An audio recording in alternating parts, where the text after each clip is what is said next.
Bonjour mesdames et messieurs. Donc, dans 5 secondes, on sera dans le noir.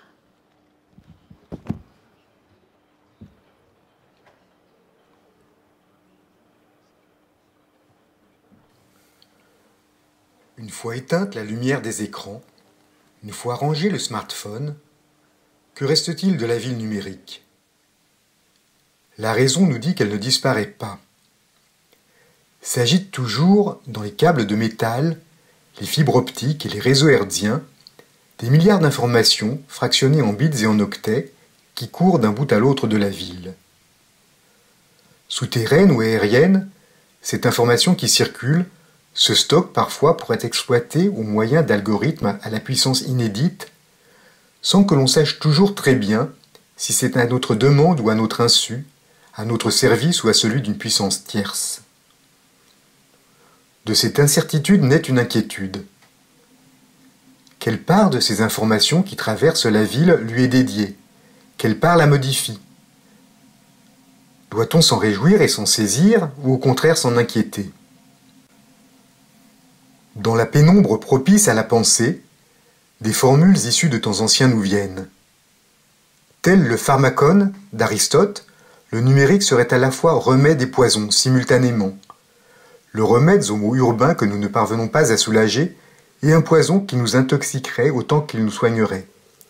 Une drogue plaisante qui, si nous n'y prenons garde, nous ferait perdre notre liberté au profit de nos pourvoyeurs. Qu'elle soit de notre initiative ou qu'elle provienne d'autres acteurs, on note en tout cas une imbrication grandissante entre ville et numérique, dans l'énergie, le stationnement, la mobilité, mais aussi dans la conception architecturale et urbaine, et même dans la participation. On constate la profusion des offres, on s'étonne chaque jour de la diversité des domaines où les solutions numériques se déploient, suscitant une adoption mesurée, parfois un engouement, mais le plus souvent une distance prudente et, avouons-le, une certaine désorientation. N'y aurions-nous pas perdu le territoire? Serions-nous alors, comme dans la forêt de Dante, au commencement de la Divine Comédie, dans cette selva oscura où le chemin était perdu? Comment alors le retrouver? Mais est-il encore temps? Que maîtrisons-nous vraiment dans ce bouleversement profond que nous savons à l'œuvre? Pour reprendre la formule d'une observatrice reconnue des GAFA, avant, nous ne comprenons pas, après, il est trop tard. Nous prend l'envie d'appuyer sur le bouton Reset, recommencer et au besoin bifurquer. Il nous faudrait alors sortir du purgatoire où notre ignorance nous enferme, essayer divers sentiers, observer mais éviter l'enfer dont on sait qu'il est pavé des meilleures intentions, et nous approcher, à défaut de le visiter, de ce paradis où le numérique aurait sa juste place, ou, pourrions-nous dire, où il aurait juste sa place.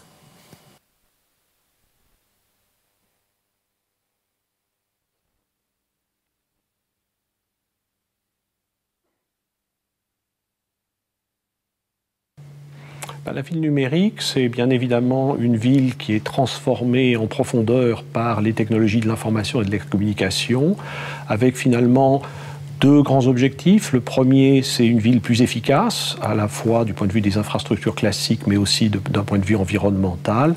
Et évidemment, ça se greffe sur des ambitions plus générales d'améliorer la qualité urbaine, le dialogue citoyen, la participation. Donc finalement de promouvoir une nouvelle expérience urbaine enrichie grâce aux technologies du numérique.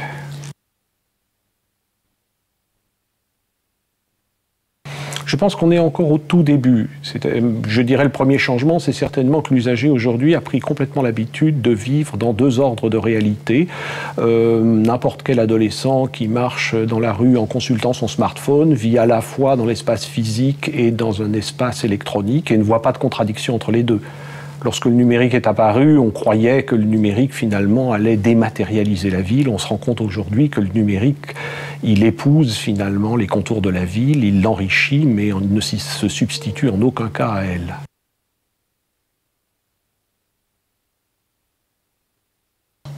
Je crois que c'est à différents niveaux, de niveaux finalement assez techniques et qui sont peu visibles, mais on parle beaucoup de big data. Bon, je dirais la ville numérique, la ville intelligente, c'est quand même d'une part de recueillir les données, et puis d'autre part de savoir les traiter, les mettre à disposition. Donc des tas de choses qui posent d'ailleurs des tas de problèmes politiques, à qui appartiennent des données, qui a le droit de les voir, qui a le droit de les utiliser. Je dirais à un autre niveau, peut-être je dirais pour des aménageurs, disons plus classiques, il faut prendre l'habitude de penser peut-être les espaces à la fois dans le monde matériel classique et dans le monde électronique. Et ça va être de plus en plus le cas. C'est-à-dire un bâtiment aujourd'hui, ça va être de très souvent doublé dans le monde numérique. En tout cas, il va falloir donc s'habituer finalement à vivre dans cette réalité hybride. À terme, oui, je dirais que pour l'instant, c'est pas encore totalement flagrant. C'est-à-dire, je dirais pour l'instant, plus on a de circulation électronique, plus en général on a aussi de la circulation physique. Mais il est vrai qu'à terme, on peut imaginer certainement une ville plus verte. Bon, je dirais un exemple, le numérique, ça permet de gérer beaucoup plus efficacement le covoiturage, ça permet de mieux utiliser les infrastructures de transport existantes, ça peut permettre finalement de mieux utiliser les ressources urbaines. Et donc, oui, on peut aller vers une ville plus verte et un peu plus calme, mais on en est encore loin. Je crois qu'il y a pas mal de travail. Donc un optimisme mesuré. Je pense que c'est probablement parce qu'au départ j'étais historien, l'histoire vous apprend que l'optimisme mesuré est en général plus prudent que la technophilie débridée ou son contraire.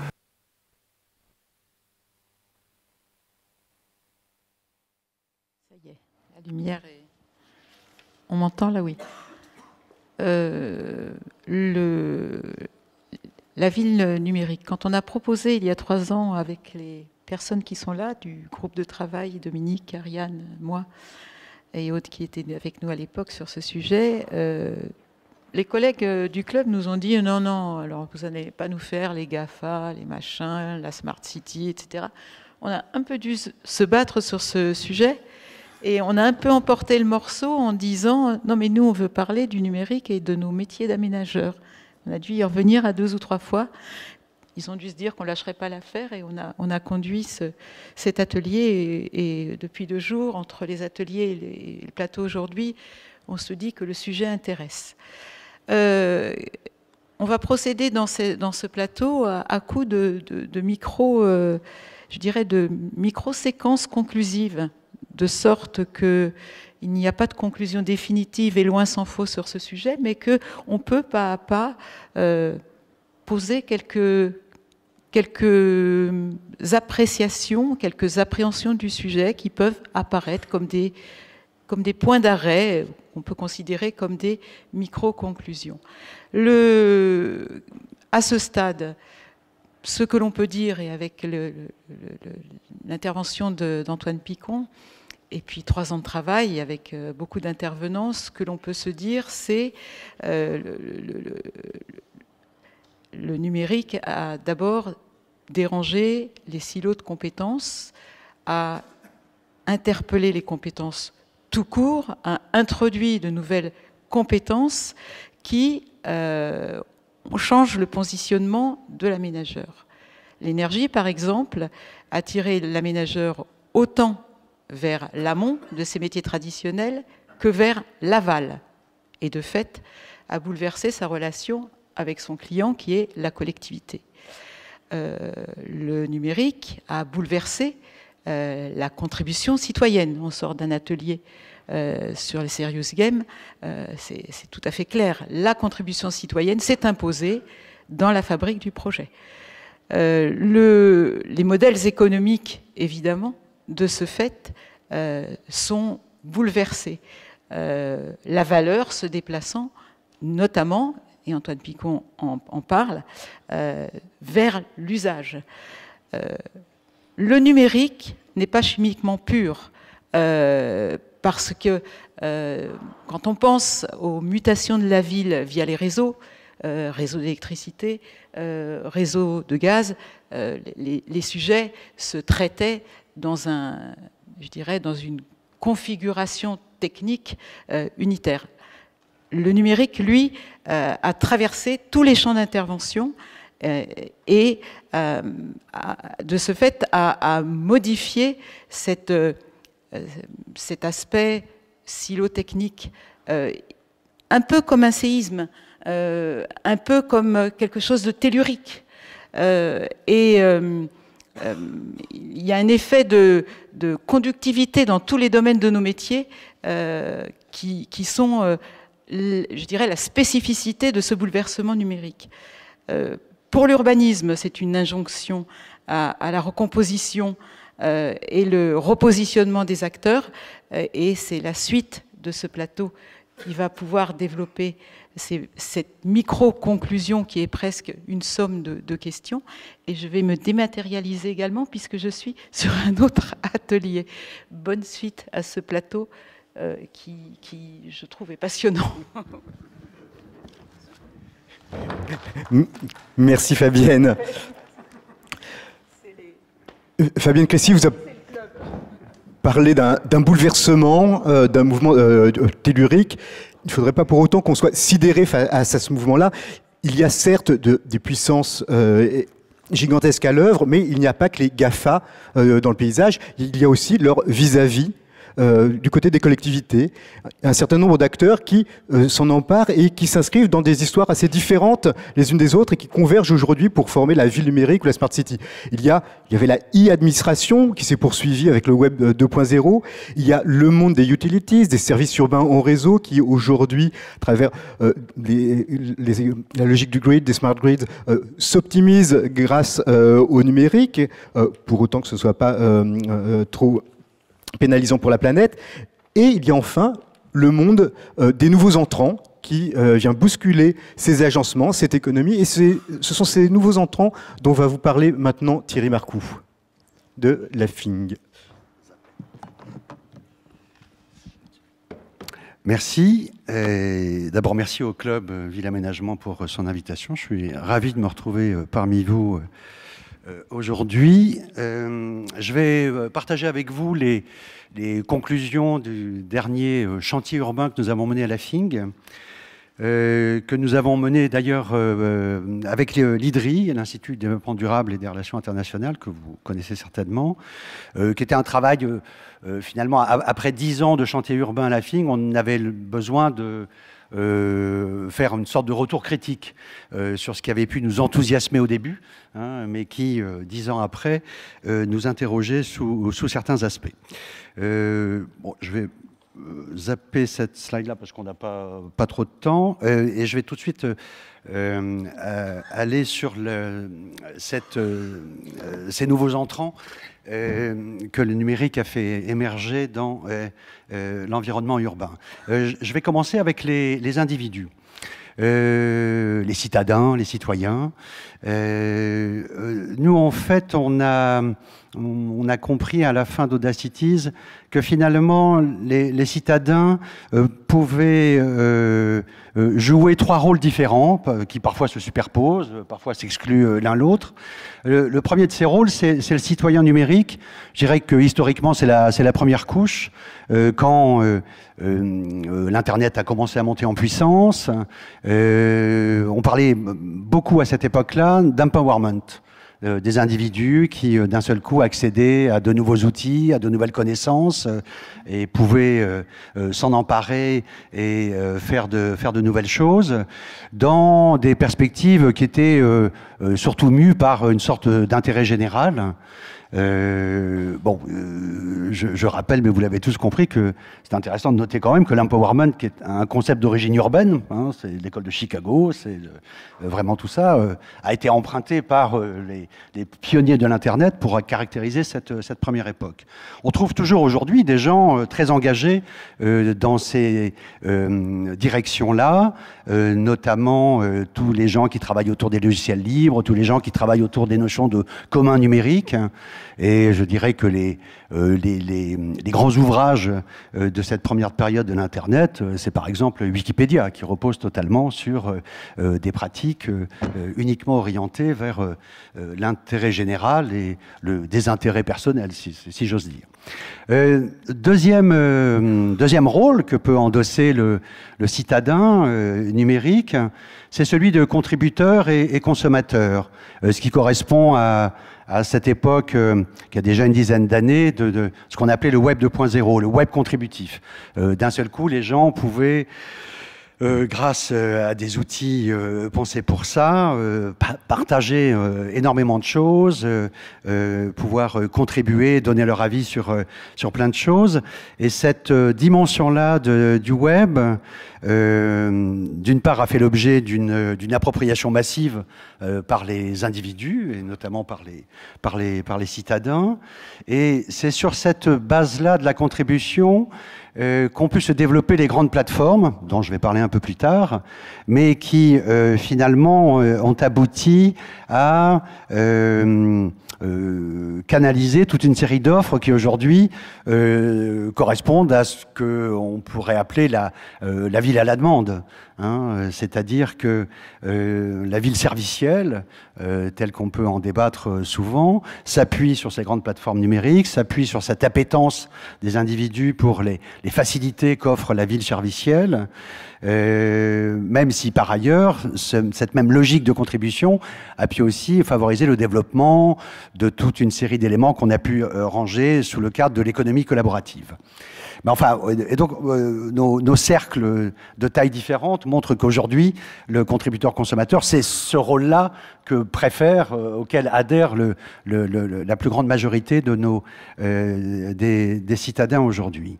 Et puis il y a un troisième rôle qu'on a appelé le travailleur numérique, et aussi le travail du clic. À la fois, il faut tous être conscients que la puissance des plateformes repose sur l'usage de toutes nos contributions personnelles, notamment sur les réseaux sociaux. Enfin, dès qu'on like quelque chose sur Facebook, sur Twitter, ça va entrer dans une chaîne de valeur qui va profiter uniquement à ces nouveaux grands monopoles que sont les grandes plateformes numériques aujourd'hui. Et ça, c'est un premier aspect de ce qu'on appelle le travailleur numérique ou le travailleur du clic. Et puis l'autre aspect sur lequel je ne vais pas trop m'attarder, mais c'est le fait que toute une série de services proposés dans le cadre de la ville servicielle ou de la ville à la demande, par exemple les livraisons, s'appuient sur un modèle social qu'on peut quand même critiquer, c'est-à-dire que moi j'étais choqué en venant, j'ai vu une pub dans le métro à Paris. À Paris aujourd'hui, on peut commander une bière fraîche, se faire livrer une bière fraîche. Bon, et le livreur qui va vous la livrer est quelqu'un qui est sous-payé, qui bénéficie d'aucune protection sociale. Enfin, on voit bien qu'il y a de nouvelles formes de précarisation qui sont engendrées par ce rôle-là, hein, qui est plus un rôle subi qu'un rôle choisi. Donc voilà, et je pense que en tant qu'aménageur, c'est important que vous ayez ces trois facettes de la manière dont les individus s'approprient le numérique, et que quand vous avez à discuter avec des startups ou des plateformes, vous pouvez vous poser un certain nombre de questions autour de ces différents rôles et de ceux que vous avez envie de privilégier et de ceux que vous avez envie de réguler ou de maintenir. Deuxième catégorie d'entrants, les startups. Alors, dans Audacities, on a mené une critique un peu sévère de l'innovation startup, parce que on trouve que, à la fois, c'est un modèle très dominant, on appelle ça un foisonnement uniforme. Ce qu'on reproche à cette domination de ce modèle, c'est de produire des services et des applications qui ont tendance à se ressembler toutes. En gros, pour être un peu caricatural, vous me passez vos données et je vous fais le service gratuitement et je fais de la valeur sur le dos de vos données. On a vu fleurir, et notamment beaucoup dans les grandes métropoles et les villes moyennes, les hackathons et autres, qui mobilisaient tous les ingrédients et le vocabulaire de l'innovation numérique, l'open innovation, les données, les méthodes agiles et autres. On parlait à un certain moment donné d'une espèce de hackathonite aiguë. Bon, on me disait hier que ça commence à se calmer quand même. Enfin, on a tous vécu ça. Et ce foisonnement uniforme, aujourd'hui, il fait encore l'objet d'un soutien très actif de la part des acteurs publics. Hein. Il y a bon nombre d'incubateurs, d'accélérateurs qui s'occupent de promouvoir cette forme, encore une fois, malheureusement souvent un peu seule, de l'innovation start-up. C'est d'ailleurs ici qu'on trouve les grands groupes intégrateurs, les grands délégataires de services urbains, hein, finalement, qui ont tous leurs incubateurs de start-up et qui sont des gens qui eux aussi assurent la promotion de ce modèle très, très dominant. Et j'ai pas le temps de développer ici, mais enfin on voit bien que la position des grands délégataires de services, en gros, il leur faut des start-up pour arriver à contrer les positions extrêmement dominantes de ces grands monopoles dont j'ai parlé, hein, les Google, Uber, Airbnb, pas besoin de citer leurs noms. Les limites du modèle d'innovation start-up, elles sont multiples, mais enfin je vais en parler seulement sous 3 angles. D'une part, c'est un modèle qui s'inscrit majoritairement dans une logique de développement économique. Alors, il ne s'agit pas de dire qu'on n'a pas besoin de développement économique, qu'on n'a pas besoin d'emploi, mais on voit bien quand même qu'à un moment donné, parfois il faut arbitrer entre une solution très start-upienne et puis une solution qui va être plus ancrée sur l'innovation sociale. Bien souvent, c'est l'élu en charge du développement économique qui va gagner contre l'élu en charge du développement de l'innovation sociale. Le modèle d'innovation start-up a beaucoup d'angles morts, notamment tout ce qui va tourner autour des autres modèles associatifs, coopératifs. L'innovation sociale n'est pas forcément toujours une priorité pour bon nombre de start-up. Le logement social, ça commence à aller mieux aujourd'hui, mais enfin a longtemps été un parent pauvre de l'innovation start-upienne. Et puis il y a un angle mort écologique effroyable, très, très important. Et si on compare le bilan des startups à celui de l'ESS, l'ESS est un domaine qui existe depuis bien plus longtemps que les startups de toute façon, mais il y a plus de 2,5 millions d'emplois qui existent dans le secteur de l'ESS, des centaines de milliers de structures associatives qui assurent des services quotidiens, et quand on compare le bilan des startups à celui-là, il est évidemment assez ridicule. Ça va. Troisième catégorie d'entrants, donc ces grands monopoles, ces grandes plateformes qui ont construit leur puissance financière sur des mécanismes de captation massive de nos données personnelles. Ce que je vous montre ici, c'est un travail qu'on a commencé à élaborer dans Audacities.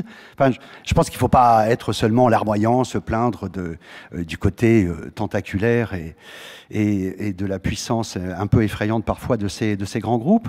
Nous, on pense qu'il faut, et notamment pour vous, aménageurs urbains, vous doter de grilles de lecture, de grilles d'évaluation. Ici, c'est un travail qu'on avait fait pour essayer de distinguer les différents types de déstabilisation, de disruption, hein, qui était un mot très à la mode, dont vous pourriez souffrir sur vos territoires respectifs. Je vais prendre simplement 2 exemples. Évidemment, la captation des données personnelles entre un grand groupe qui va avoir une stratégie un peu identique à celle qu'il a menée avant, c'est-à-dire vous me donnez toutes vos données et moi je vous donne un service gratuit, et une structure associative qui aura une approche plus respectueuse de ces mêmes données personnelles. Nous, on pense que c'est un critère à prendre en compte pour évaluer les offres des uns et des autres. Le pouvoir financier est évidemment quelque chose d'important.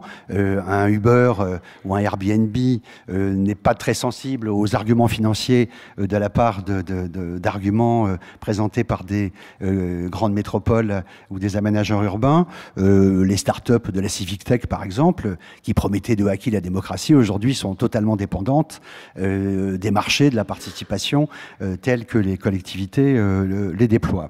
Et puis il y a un dernier exemple d'indicateurs à mettre en place dans ces outils pour vous, aménageurs urbains. C'est par exemple la notion de représentation concurrente.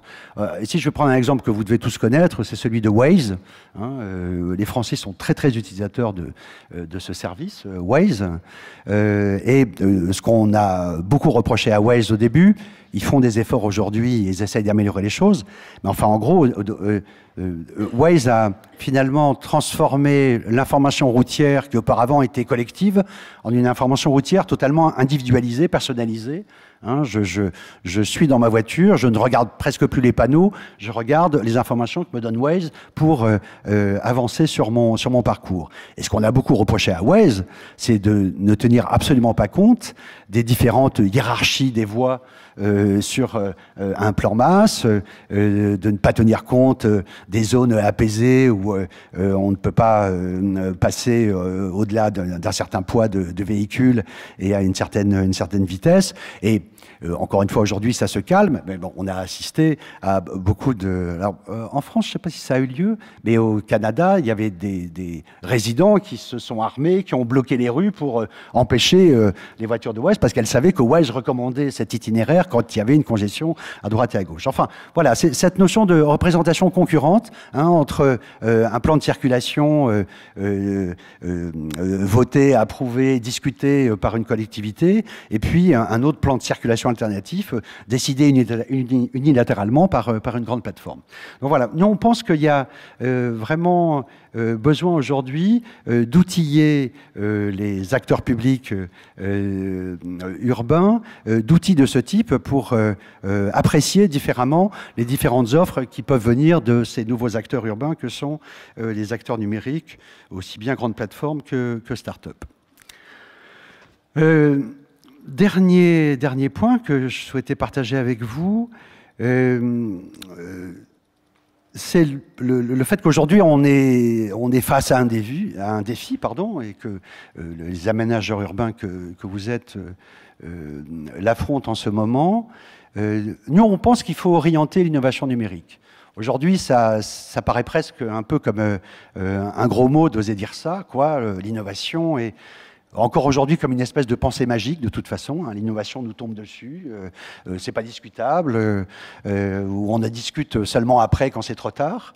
Donc le défi est vraiment d'arriver à trouver les manières d'orienter l'innovation, évidemment sans lui couper les ailes, sans décourager tout le monde de créer des startups et d'innover. Donc je pense que c'est ce défi-là qui se pose aujourd'hui à tous les acteurs urbains.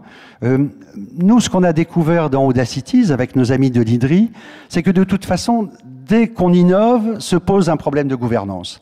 Et trop souvent, on a tendance à l'oublier, à le mettre sous le tapis et à ne rester concentré sur l'innovation. Mais c'est pas vrai. Enfin, il faut sortir de cette première période, sans doute un peu juvénile. Et en fait, innovation et gouvernance vont toujours de pair. Donc, on a besoin aujourd'hui d'imaginer des outils, de nouvelles règles de gouvernance. J'étais là depuis hier, j'ai participé à beaucoup d'ateliers. On voit bien que ces questions de gouvernance sont récurrentes dans les réflexions et les travaux du Club Ville Aménagement. Et je ne sors pas de cette conclusion non plus. C'est-à-dire que... alors, pour prendre un dernier exemple, c'est simple. Tout à l'heure, quelqu'un évoquait les questions de covoiturage. Moi, je suis persuadé aujourd'hui qu'aucune start-up ne pourra vraiment pousser le covoiturage au niveau qu'il faudrait qu'il ait pour effectivement commencer à résoudre un certain nombre de problèmes. Je pense aussi que toutes les start-up de covoiturage sont totalement à côté de la plaque si on n'essaye pas de régler la question, au-delà du covoiturage, de l'autosolisme. Aujourd'hui, moi, je suis fasciné de voir comment, sur cette question de la mobilité, il commence à y avoir des critiques vraiment nouvelles autour de la voiture comme objet individuel. On fait l'histoire avec des historiens de l'environnement qui refont l'histoire de cet envahissement de la ville par la voiture. L'autosolisme, aujourd'hui, c'est quoi? C'est que on utilise 1,2 tonnes pour transporter 80 kg de chair humaine. Hein, il y a 1,1 personne par voiture. Et ça, c'est un problème, j'en suis vraiment profondément persuadé, qu'aucune start-up ou grand groupe ne pourra résoudre, mais que c'est une décision politique, c'est une construction métropolitaine, c'est une construction urbaine à mettre en place. Et pour moi, c'est un exemple parfait de cette nouvelle gouvernance que nous appelons de nos voeux. Très modestement, on propose quelques outils pour ça, mais bien évidemment, le chantier reste totalement ouvert. Et j'ai fait 17 minutes, c'est pas mal. Merci beaucoup. Merci beaucoup, Thierry Marcoux. Alors vous nous invitez, nous les aménageurs, à nous saisir de ce sujet, de devenir finalement un petit peu l'interface entre les acteurs du numérique et la puissance publique. Mais est-ce qu'on sait vraiment tenir ce rôle ? On donnait un exemple. Aujourd'hui, les trottoirs sont envahis de trottinettes. Il va de soi que l'aménageur qui conçoit un quartier doit trouver des solutions pour que ça soit plus le cas dans le quartier qu'il aménage, mais sait-il le faire finalement? Sait-il discuter avec ses acteurs? Il entend bien la demande de la puissance publique, mais sait-il se saisir de ce dialogue? Dans nos travaux, nous avons également été particulièrement marqués par deux dialectiques. La première portant sur la notion du temps. Le numérique, c'est évidemment l'immédiateté, c'est la promesse d'une ubiquité permanente qu'on pourrait opposer au temps long de l'aménageur. L'aménageur qui sédimente, qui construit, qui réalise des réseaux. Mais finalement, est-ce que cette opposition, elle est vraiment réelle ?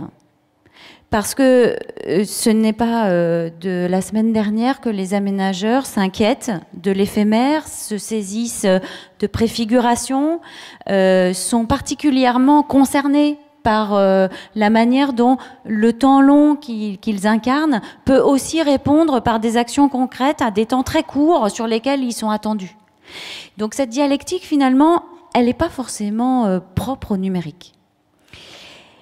Et puis on a vu que le numérique, c'est une promesse d'un lien social plus fort, d'une participation citoyenne exacerbée, avec une promesse aussi d'usages nouveaux, de mise en relation nouvelle, de services nouveaux. Et là aussi, est-ce que l'aménageur finalement que nous sommes ici, est-ce que cette promesse, c'est quelque chose de radicalement orthogonal à ces problématiques? Est-ce qu'il ne s'est pas depuis toujours inquiété de créer du lien social dans ses opérations, de faire se croiser des usages dans les quartiers qu'il aménage qui soient différents pour une ville plus humaine, plus agréable, plus amène, de se soucier finalement de croiser des usages et des services aussi nouveaux dans les quartiers dont il est chargé. Donc finalement, cette dialectique, est-ce qu'elle est également nouvelle? En revanche, ce qui nous a apparu aujourd'hui comme vraiment radicalement nouveau, c'est que l'aménageur, sur ce sujet du numérique, il est attendu sur une palette beaucoup plus large. Et vous nous en avez fait évidemment le tableau. Il est attendu plus tôt et il est également attendu plus longtemps. Il est attendu sur des services qui doivent durer, qui sont là pour une permanence, là où l'aménageur était censé, il est toujours d'ailleurs, et ça pose la question du lien qui le relie avec la collectivité, il est quand même sur un temps certes long, mais fini. Et donc la question, c'est évidemment l'élargissement de son champ d'intervention et l'allongement dans le temps de son intervention sur la ville. Et là, pour le coup, on peut vraiment se poser la question de savoir comment il se saisit de ces sujets. Alors, pour savoir justement comment s'en saisir, comment l'appréhender, j'ai souhaité entendre Rehanna Taherali, qui est urbaniste, qui est chef de cabinet chez Grand Paris Aménagement, un des plus gros aménageurs évidemment, pour qu'elle nous explique comment son rapport et comment cet aménageur se saisit de ces sujets.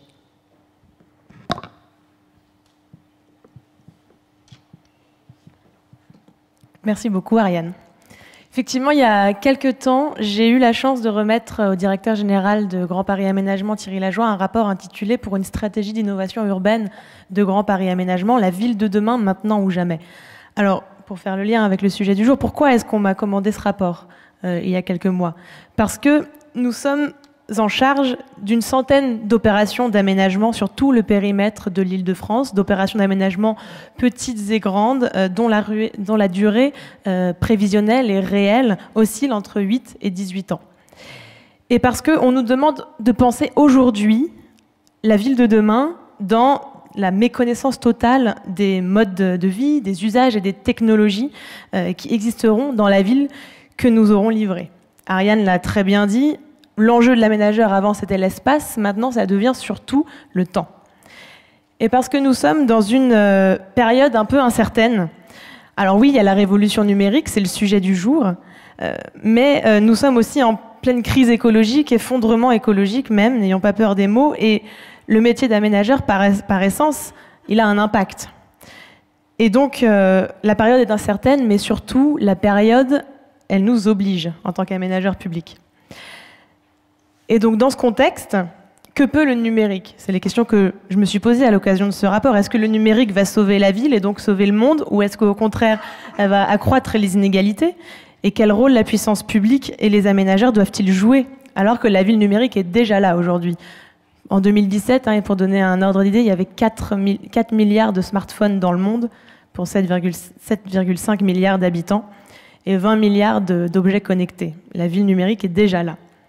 Alors oui, la valeur se déplace vers l'aval avec l'économie immatérielle, cette nouvelle chaîne de valeur, la valeur qui est plus attachée à l'exploitation du bien qu'au bien en lui-même. Et il est clair que la marge aujourd'hui et demain sera plus captée par ceux qui exploitent la ville que par ceux qui vendent le foncier, notre métier historique, nous aménageurs.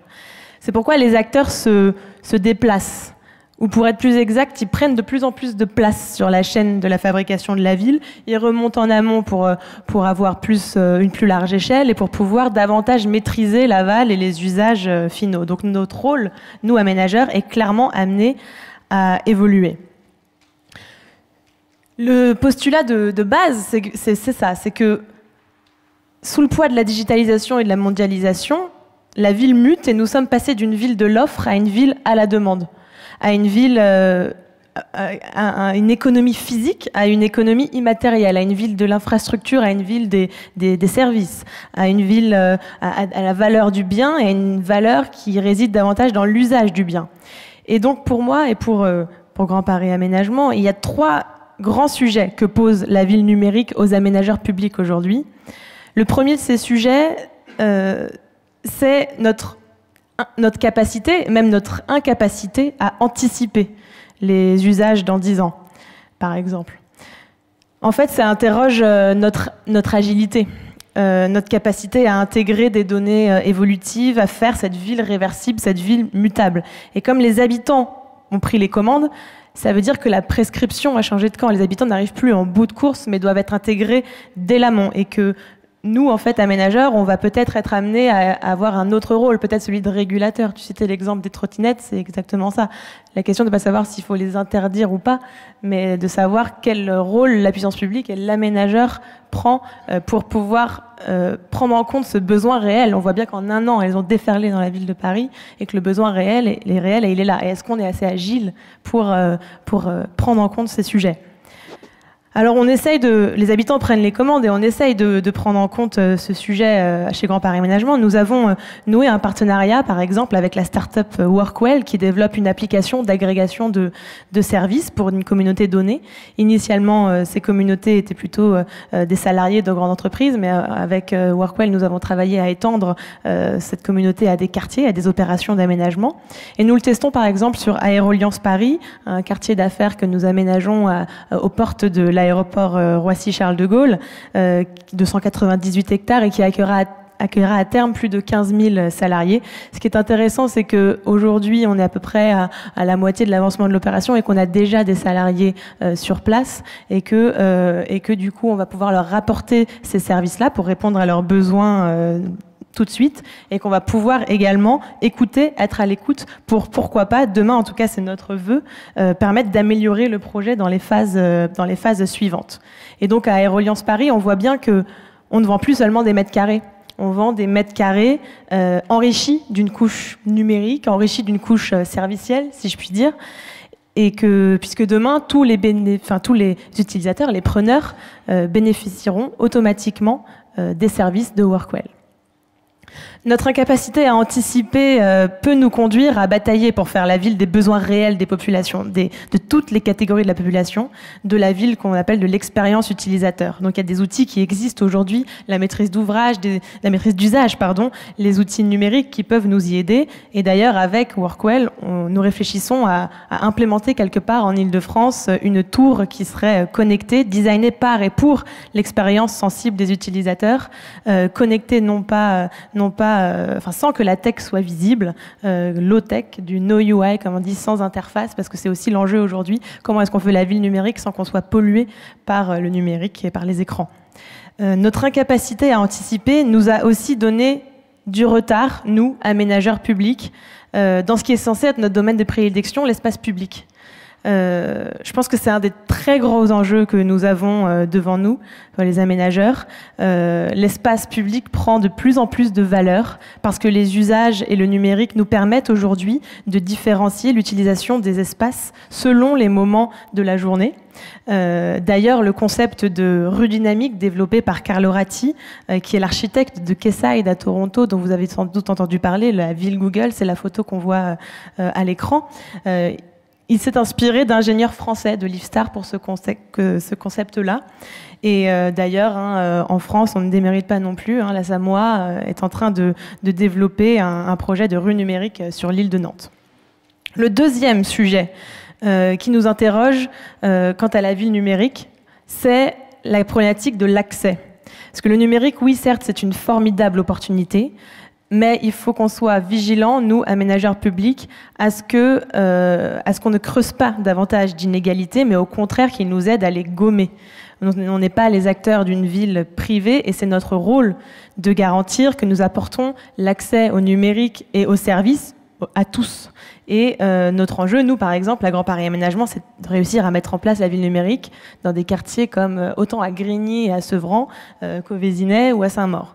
Et aujourd'hui, les modèles économiques peuvent être encore parfois incertains. On le voit très bien avec le projet de cordée de Paris Métropole Aménagement, où c'est quand même nécessaire qu'on ait de tels projets expérimentaux qui ouvrent la voie, même si les modèles économiques ne sont pas toujours encore définis pour nous. J'ai un exemple à Grand Paris Aménagement qu'on a essayé de déployer sur ce sujet, à Maison Blanche, qui est un parc habité à Neuilly-sur-Marne de 59 hectares, où à terme nous allons accueillir 4000 logements. Nous avons mis en place de nombreux services, et notamment une conciergerie de quartier, nous allons la mettre en place, et une application de réseau social de voisinage appelée Smile, qui sera accessible à tous les habitants. Ils sont d'abord portés financièrement par les opérateurs pendant une durée limitée, pendant 8 ans. Et pendant cette durée-là, ça ne coûtera rien aux utilisateurs, qu'ils soient des habitants de logements sociaux ou qu'ils soient propriétaires. Et charge à les managers derrière de voir dans le temps long, après ces 8 ans, comment est-ce qu'on pourra permettre à ce service de perdurer. Et enfin, troisième et dernière question que la ville numérique pose à l'aménageur, selon moi, c'est la question de la data, de la donnée, ce qu'on appelle le pétrole, l'or noir du XXIe siècle, et la question de sa valorisation derrière. Alors c'est un champ qui est très, très large à défricher, mais la question qui se pose chez nous, de notre point de vue aujourd'hui, c'est comment est-ce qu'on l'identifie, cette donnée à exploiter, de quelles données on décide de se saisir, avec qui l'exploiter, qui paye et qui derrière en profitera, et comment, dans le même temps, on arrive à protéger les données, la vie privée des citoyens. Parce qu'on ne veut pas non plus que se passent dans nos quartiers les scandales comme à Toronto, à Quayside, où les habitants ont peur de la non-anonymisation de leurs données. Un dernier exemple sur ce sujet chez Grand Paris Aménagement, sur le choix de l'identification de données qu'on se donne la possibilité d'exploiter. Aujourd'hui, on met en place le CIM, le City Information Modeling, c'est le BIM à l'échelle du quartier, à Créteil, où on a une opération qui s'appelle le Triangle de l'Échat, mixte, 9 hectares, 1300 logements. On ne peut pas tout rassembler toutes les données. Donc on a commencé par identifier les réels besoins du site. Il s'avère qu'il s'agit d'un site extrêmement contraint, entre des carrières, des autoroutes, un cône d'envol même. Et donc on a choisi d'axer les données qu'on allait se donner comme objectif de récolter, la qualité de vie des habitants et notamment la mesure de la qualité de l'air. Donc aujourd'hui, le CIM sur cette opération à Créteil, ça va être un outil facilitateur dans le pilotage, évidemment, mais aussi préfigurateur d'exploitation future possible dont nous ne connaissons sûrement pas encore exactement l'aboutissement.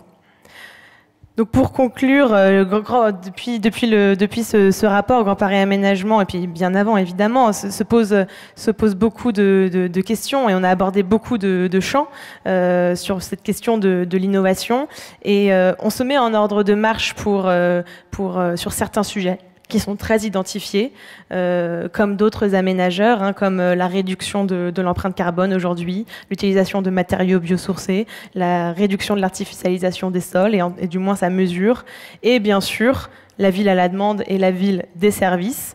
En tout cas, on voit le numérique comme un outil formidable, une formidable opportunité, à condition qu'elle soit mise au service de sens, et d'une ville qui soit inclusive et sobre. Et donc pour ça, aménageurs publics, nous avons une réelle responsabilité.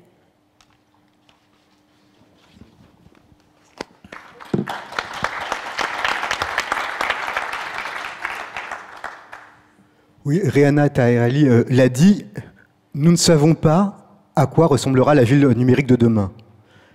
La ville numérique de demain, ce n'est pas la ville numérique dans 30 ans, c'est la ville numérique dans 10 ans, 5 ans, 3 ans. Les bouleversements que nous avons connus ces dernières années nous conduisent au moins à cette certitude-là. Est-ce qu'on verra se développer les logiques monopolistiques qu'on voit à l'œuvre avec les GAFA? Est-ce que nous allons vers une société où l'accès à tous nos services, où tout sera régulé par le numérique, ou est-ce que nous bifurquerons parce que l'impact environnemental, spatial de ces infrastructures-là seront trop coûteuses, trop pénalisantes pour la planète, et que de gré ou de force, nous les abandonnerons au moins partiellement. Ça, nous ne le savons pas.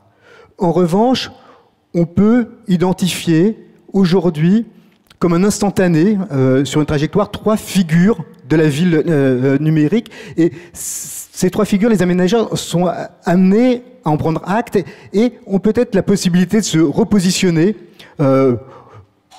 au sein de ces 3 pôles. Ces 3 figures de la ville numérique sont la ville collaborative, la ville as a service, la ville ubérisée.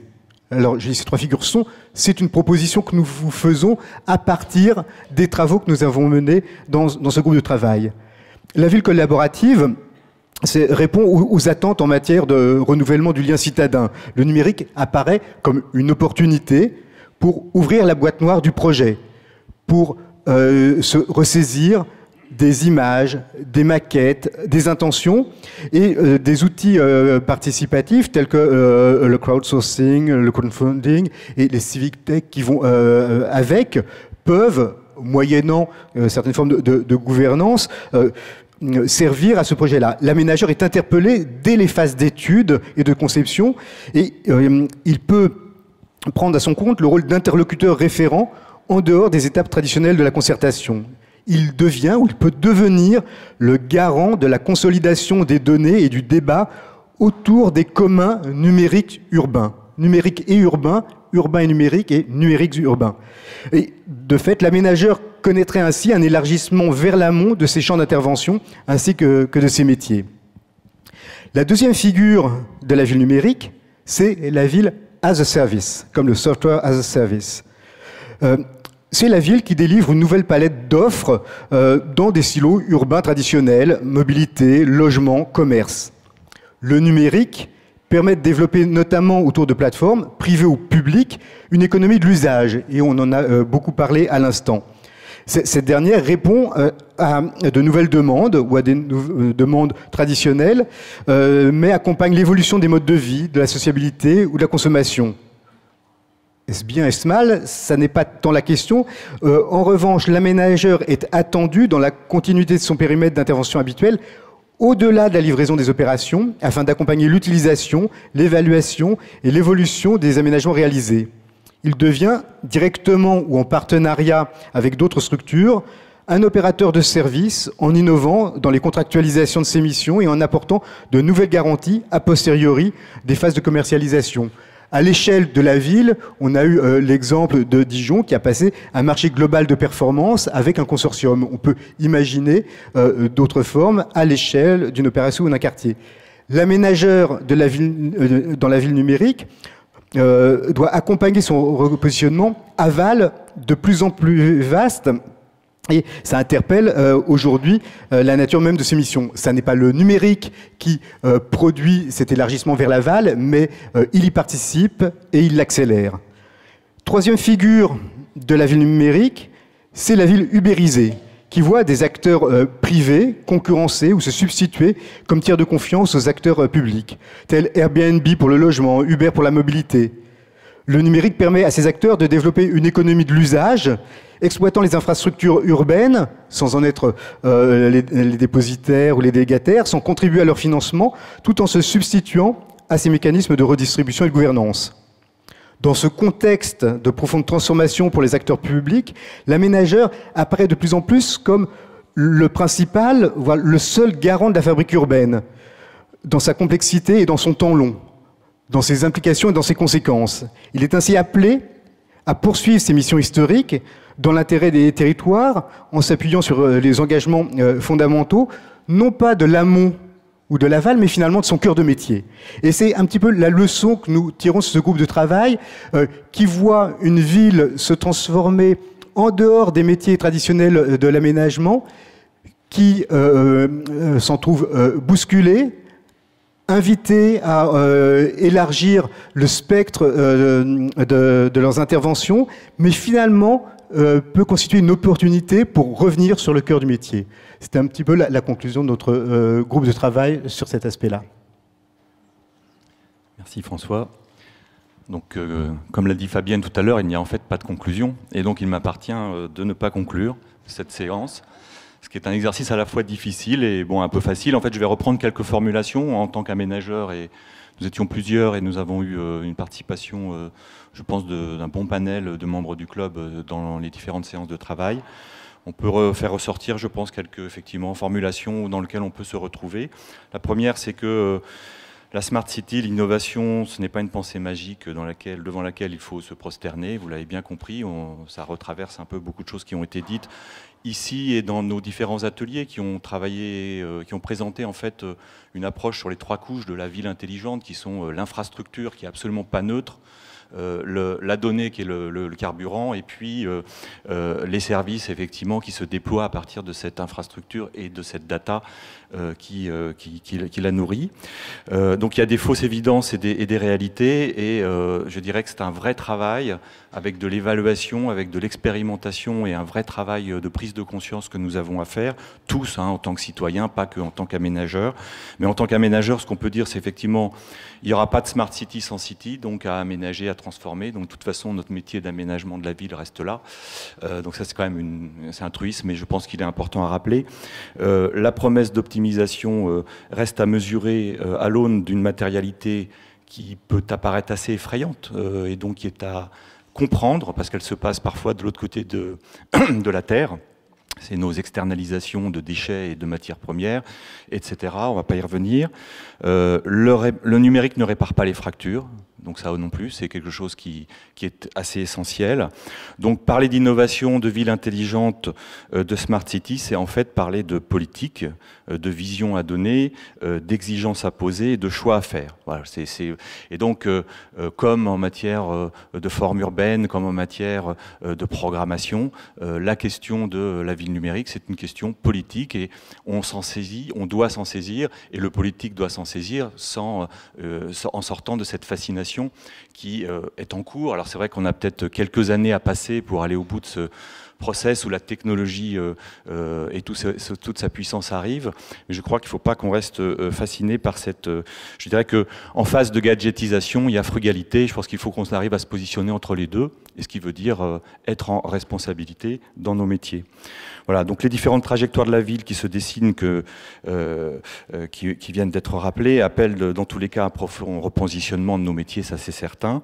De nombreux confrères, à l'instar de Grand Paris Aménagement, expérimentent expérimente. On ne peut pas dire du tout aujourd'hui qu'on a les solutions. Donc vous avez évoqué Paris et Métropole Aménagement sur Clichy-Batignolles qui, je dirais, teste la question de l'animateur énergétique de quartier. Donc il vient vers Laval. Bon, je sais que la CERM sur Montpellier travaille sur l'encadrement de l'exploitation des données à l'échelle d'un quartier, sur la Mantilla, c'est le projet et autres projets. La Samoa, on a vu effectivement, engage un travail de charte citoyen avec des collectifs sur on va fabriquer une rue qu'on va vouloir dire intelligente en y mettant de l'interaction, mais qu'est-ce que c'est la charte que l'on doit respecter, puisque c'est un bien commun, et donc on va le construire ensemble, cette charte, à partir de laquelle on pourra se dire, oui, on peut mettre en place tel ou tel type de capteur, etc. La SEM Paris-Seine, qui sur un projet de réinventer Paris comme Oasis Montparnasse, illustre cette propension qu'on vous a évoquée, de l'étirement du rôle de l'aménageur, de l'amont vers l'amont en tant qu'agrégateur finalement de briques de projets qu'il n'appréhendait pas jusqu'alors. Donc il faut qu'il aille vraiment aller chercher toutes les ingénieries, les expériences, y compris les expériences utilisateurs dès l'amont du projet. Donc voilà, qu'il sache se positionner sur cette fonction d'agrégation qui aujourd'hui se déploie dans les projets type réinventé, jusqu'à l'aval en restant engagé pendant plus de 15 ans sur l'exploitation du site. Voilà, c'est un projet que Ariane pourra évoquer si nécessaire. Voilà, donc notre formulation finale, c'est quand même que l'aménageur reste le meilleur intégrateur de la fabrication de la ville. Intégrateur articulant le hard et le soft, le temps court, le temps long, je n'y reviens pas.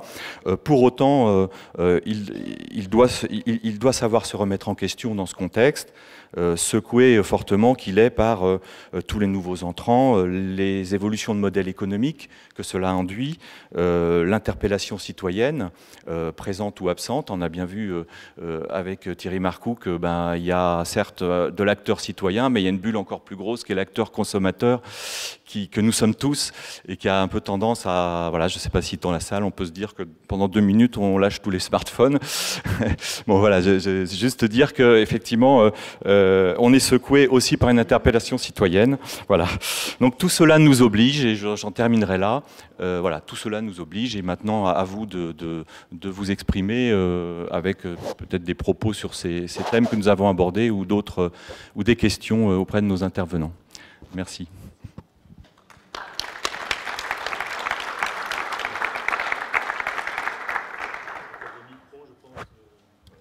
Il y a des micros qui circulent si vous avez des questions ici. Veuillez vous présenter au début de votre question, s'il vous plaît. Bien, bonjour à tous. Marc Domas pour la Smart Building Alliance. Merci beaucoup pour vos présentations. C'était très intéressant et interpellant. Notamment le fait que si on se place 10 ans en arrière, en fait, les technologies que vous avez évoquées, qu'elles soient numériques ou environnementales, finalement bougeaient pas trop dans le temps d'une ZAC, dans le temps d'un développement d'une opération d'aménagement qui, disons, durait 15 ans. Là, aujourd'hui, vous vivez des évolutions technologiques qui se passent pendant le déroulement d'une opération et qui vont très très vite. Vous parliez des mobilités tout à l'heure. On commence, vous pouvez avoir commencé une ZAC il y a 10 ans, ça n'existait pas, ou même il y a 2 ans. Et boum, ça arrive. Donc c'est effectivement, vous viviez, vous l'avez dit, des bouleversements forts. Du coup, vous accaparez de ces sujets en les intégrant. La question que je voulais vous poser, c'est à quel point les outils contractuels, juridiques, légaux, que vous avez aujourd'hui vous permettent d'intégrer ces sujets-là, et est-ce qu'il est nécessaire de les revisiter, de les faire évoluer? Je vous propose qu'on prenne 3-4 questions, et puis comme ça, on répond en bloc.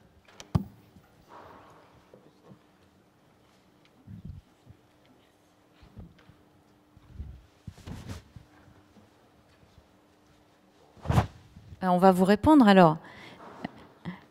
Alors, chez Grand Paris Aménagement, est-ce qu'il y a des outils contractuels qui ont évolué, qui permettent du coup de gérer ces services dans le temps vis-à-vis de la collectivité?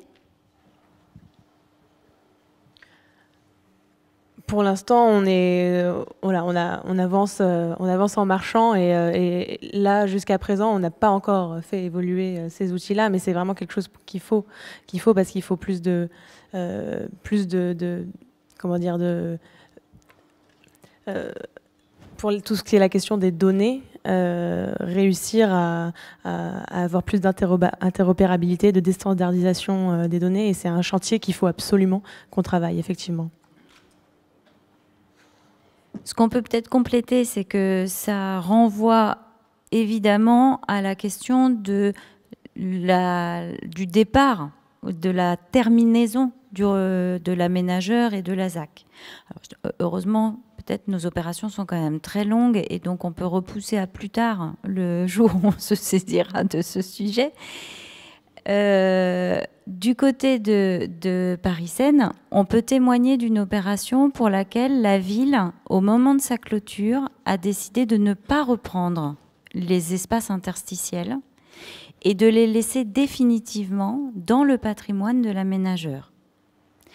De clôturer le contrat d'aménagement, de clôturer la ZAC, bon, c'était même l'ancêtre d'une ZAC, donc sur le plan réglementaire, c'était encore autre chose, et de ne pas reprendre les espaces interstitiels. En l'occurrence, il s'agit du quartier Beaugrenelle dans le 15e, et donc les espaces interstitiels, c'est une dalle et des parkings. Et donc elle a décidé de le laisser définitivement dans le giron de la SEM. Charge à la SEM de le faire vivre durablement pour que la collectivité n'ait jamais à l'entretenir et jamais à y faire les travaux. C'est un cas très particulier qui aujourd'hui nous ouvre un champ formidable de réflexion sur justement l'implémentation du numérique dans la gestion de ce quartier et dans la manière dont il pourrait devenir un lieu d'expérimentation de nouveaux services. Parce que du coup, l'aménageur va rester de manière un peu permanente. Je voudrais... en fait, votre question, elle est... le sujet étant tellement large de la numérisation de la ville, votre sujet est très vaste, donc je ne sais pas exactement quel était le cœur de cible de la question. On sait que, par exemple, ce que fait Dijon avec son... C'est un crème qu'a fait Dijon pour, je ne sais pas si c'était dans ce type de sujet, un marché global de performance. On a des outils qui permettent aujourd'hui de rentrer dans ce type de dispositif. Nous, aménageurs, on va avoir les outils contractuels classiques, les cahiers des charges, etc. On avait réfléchi un petit peu dans le groupe de travail justement sur cette question du cahier des charges. Alors moi, je vais peut-être incarner la dimension un peu low-tech derrière tout ça, et effectivement de ne pas pousser les copros à être suréquipés en dispositifs qui seraient inutilement consommateurs, énormément consommateurs finalement d'énergie, beaucoup plus que d'optimisation que ça promet. On évoquait ce matin dans l'atelier matérialité le fait qu'on passait les interphones de copropriété pour qu'ils soient interconnectés 4G. Là, on redémultiplie énormément la puissance énergétique qui est sollicitée pour que les gens rentrent juste chez eux par rapport aux filaires. Donc, pourquoi pas, mais je veux dire, ne soyons pas dupes là-dessus. Un autre aspect réglementaire, mais peut-être que ça ne couvre pas non plus votre question.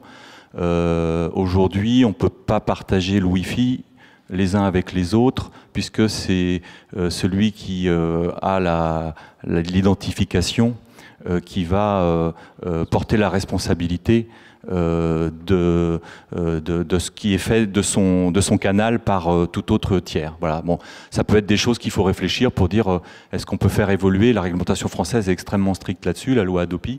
Vous voyez, donc le champ réglementaire contractuel, comme tout ça traverse énormément de sujets, effectivement, il est certainement à faire bouger sur certains aspects. Sur d'autres, nous, celui qu'on maîtrise, le champ contractuel, il faut le manier avec prudence sur ces dimensions-là. Après, vous aviez peut-être des aspects que vous souhaitiez... voilà. Ouais, vas-y. Oui, moi je voulais juste souligner un paradoxe sur ce plan.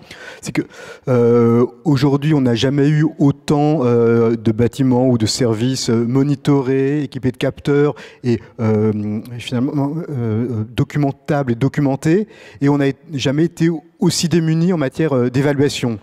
Et ces capteurs, ce monitoring sert à l'exploitation les cas d'usage des bâtiments et des infrastructures peut-être que dans les contrats à venir, il faudrait introduire des clauses d'évaluation dans la production de ces données. Il faut que ces données puissent servir à l'évaluation économique, environnementale et sociale, même si c'est plus lointain, de ce type de choix.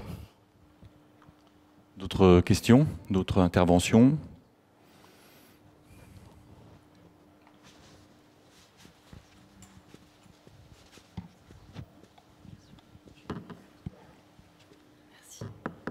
Bonjour, Alexandrine Delfos, Grand Paris Aménagement. C'est plus en réaction à ce qui vient de se dire et à notre rôle d'aménageur et à l'utilisation de ces données. Ça va plus loin parce que l'aménageur n'est pas du tout le seul sur son terrain de jeu.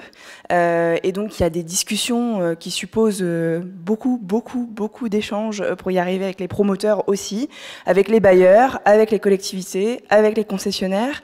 Et donc il y a tout un dispositif à penser sur une échelle beaucoup plus large et sur une autorité beaucoup plus large que celle de l'aménageur. La disposition, enfin les données, il faut les récolter, ça c'est sûr, pour pouvoir, pour imaginer après et pour se laisser un champ assez large de possibilités. Mais encore faut-il se mettre d'accord sur comment on les utilise, qui les conserve, sur quel modèle, qui peut les utiliser et qui peut juste les consulter. Et ça, c'est vraiment un enjeu assez important et de concilier des intérêts qui sont très très différents. Voilà, c'était juste en réaction. Oui, je crois qu'aujourd'hui, il faut aller plus loin que le RGPD, qui a été conçu pour la protection des données individuelles, mais pas pour permettre la maîtrise par la collectivité des habitants, par la collectivité territoriale, par la collectivité publique, pour mener des politiques au nom du bien commun. Si je peux rajouter une chose sur ce sujet, je crois que c'était évoqué hier dans la plénière, mais le RGPD fait l'admiration du monde entier.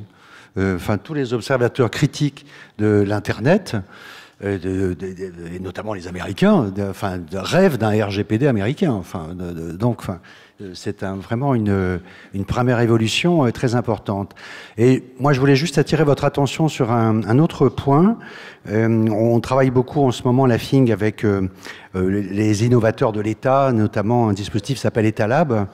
En fait, et ces gens-là sont à l'origine d'innovations législatives, notamment la loi Le Maire pour une République numérique, qui a imposé aux opérateurs d'algorithmes publics, alors en gros, c'est Parcoursup, hein, tout le monde connaît Parcoursup, c'est des choses comme ça, des obligations en termes de rendre des comptes, expliquer si quelqu'un, un individu veut exactement comprendre comment une décision le concernant a été prise, l'opérateur public doit être capable de donner cette explication avec des arguments et des preuves suffisantes. Et moi, alors, le problème des villes, c'est qu'elles ne sont pas elles-mêmes les opératrices de ces systèmes qui embarquent du calcul, du numérique, des data. Ce sont soit leurs grands délégataires, soit des plateformes ou des start-up. Enfin, on pourrait, à mon avis, très utilement s'inspirer de ce qui se passe du côté de l'État concernant ces barrières réglementaires protectrices pour les individus mises en place pour les algorithmes publics et regarder un peu ce que ça donne. Enfin, pour être très concret,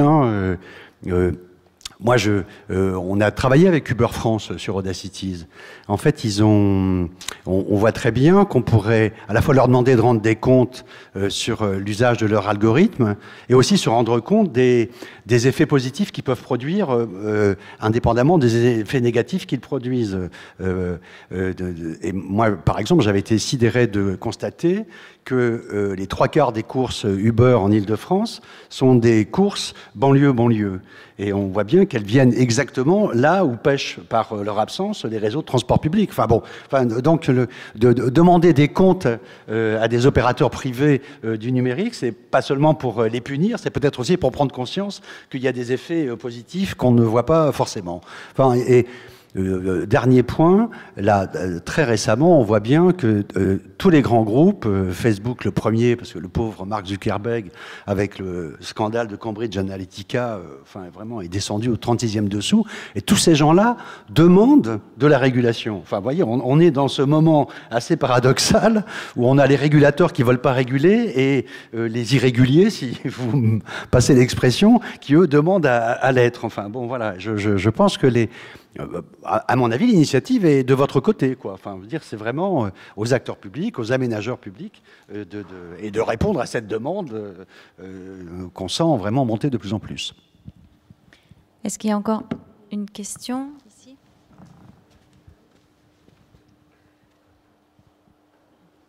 A priori, ma question s'adresse à monsieur qui devait conclure mais ne souhaitait pas conclure, puisque vous avez fait une petite référence à la contradiction entre le numérique et l'écologie, à savoir les promesses du numérique d'optimiser, voire de réduire nos consommations énergétiques, alors que parallèlement, tous les outils numériques consomment de plus en plus d'énergie, y compris avec des externalités dans d'autres pays loin de chez nous, dans la production, la nécessité de polluer parfois pour produire les outils du numérique qui sont censés nous aider à ne pas polluer, si vous voyez ce que je veux dire.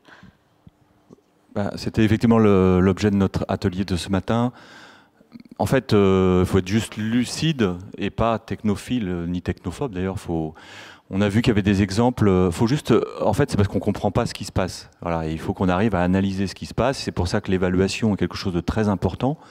Et aujourd'hui, toutes les expérimentations en cours à Nice, à Paris-Batignolles, etc., à Clichy-Batignolles, on n'a pas les retours. Donc on ne sait pas encore aujourd'hui si ce qu'on a mis en place va permettre effectivement de faire mieux et d'un point de vue environnemental que si on n'avait rien fait. Florian Dupont de Zefco citait, je crois que c'était au Danemark ou en Norvège, ce qui a été fait sur les capteurs qui ont été posés sur les bennes pour gérer les déchets, qui ont permis finalement, avec un système d'information qui n'a pas besoin d'être extrêmement riche, juste d'informer sur ces vides, ces pleins, et de réduire le nombre de rotations. Et du coup, ça a réduit de 30%, effectivement, du point de vue de la ville concernée, finalement, les circulations d'engins qui venaient enlever et ramener les poubelles. Donc là, on a un gain, c'est clair. Et puis, dans un certain nombre de cas, on ne sait pas. Il faut qu'on aille au bout du... c'est pour ça qu'il faut vraiment beaucoup travailler. Il faut sans doute se faire épauler d'ingénierie. On évoquait... ça fait 10 ans que les aménageurs sont dans la question de l'optimisation énergétique. On a des experts qui n'existaient pas il y a 15 ans à nos côtés. Je pense que l'optimisation numérique nous pend au nez et que c'est quelque chose qu'il faut qu'on ait en ligne de mire. C'est des expertises qu'il faut qu'on ait à nos côtés parce que c'est complexe et on ne peut pas faire n'importe quoi, effectivement. L'obsolescence des matériaux, enfin, tout ça a été évoqué ce matin. Il y avait effectivement ça. Si on avance aveuglément, on va dans le mur, c'est sûr. Voilà. Et il faut arriver à dessiller les yeux, mais pour ça, il faut qu'on soit épaulé de compétences. Très bien, il m'appartient de vous remercier d'avoir partagé cet instant numérique avec nous, ces interrogations qui relient en fait un peu vos smartphones et vous, au-delà de votre conscience d'aménageur, de remercier nos intervenants pour la manière dont ils ont enrichi notre réflexion et de vous souhaiter à tous... Et évidemment, oui, bien sûr. Évidemment, rien de tout ceci n'aurait été possible sans l'accompagnement quotidien et l'expertise et le regard acéré de François de Alfaques de Ville Ouverte. Je ne sais pas si on le voit, qui a été d'un apport exceptionnel durant ces 3 ans pour nous permettre de rencontrer les bons acteurs et de nous poser les bonnes questions. Merci à tous et bon appétit.